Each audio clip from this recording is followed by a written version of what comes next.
എന്റെ നാട്ടിൽ ഒരു വലിയ കവയിത്രി എന്ന് പറയും, ഒരു ബാലാമണി അമ്മ. അവർക്കിപ്പോ തീരെ വയ്യ എറണാകുളത്ത്. ഞാൻ അവരുടെ അനേകം കവിതകൾ പഠിച്ചവനാണ്. പക്ഷെ എന്റെ ഹൃദയത്തെ ആകർഷിച്ച രണ്ട് വരിയുണ്ട് കേട്ടോ. അത് കുട്ടിക്ക് മുല കൊടുക്കുകയാണ് അമ്മ. ആ സമയത്ത് അവരുടെ മനസ്സിൽ ഒരു വിചാരം വരുന്നു. എന്താണ് വിചാരം?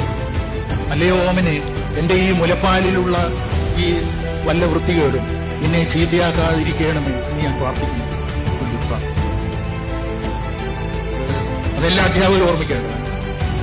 അമ്മയുടെ ശരീരത്തിലുള്ള ഏറ്റവും ദിവ്യമായ ഒരു വസ്തുവാണ് മുലപ്പാൽ. അതില് വിഷാംശം കലരാൻ പ്രയാസമാണ്. നമ്മളൊരു പുതിയ തലമുറയെ ഇവിടെ ഉണ്ടാക്കുന്നുണ്ടെങ്കിൽ ആ തലമുറയെ നാം അതിനെ വളർത്തുവാൻ ഉപയോഗിക്കുന്ന എല്ലാറ്റിനെയും ശുദ്ധമാക്കിക്കൊണ്ട് വെക്കേണ്ടതാണ്. അതുകൊണ്ട് ഇവിടെ പത്രം നടത്തുന്നവർ, റേഡിയോ നടത്തുന്നവർ, TV നടത്തുന്നവർ, വിദ്യാലയങ്ങൾ നടത്തുന്നവർ, ഇവരെല്ലാം രാഷ്ട്രീയം നടത്തുന്നവർ, ഇവരെല്ലാം സൂക്ഷിക്കേണ്ടതാണ്. ആ സൂക്ഷ്മത നമുക്കില്ല.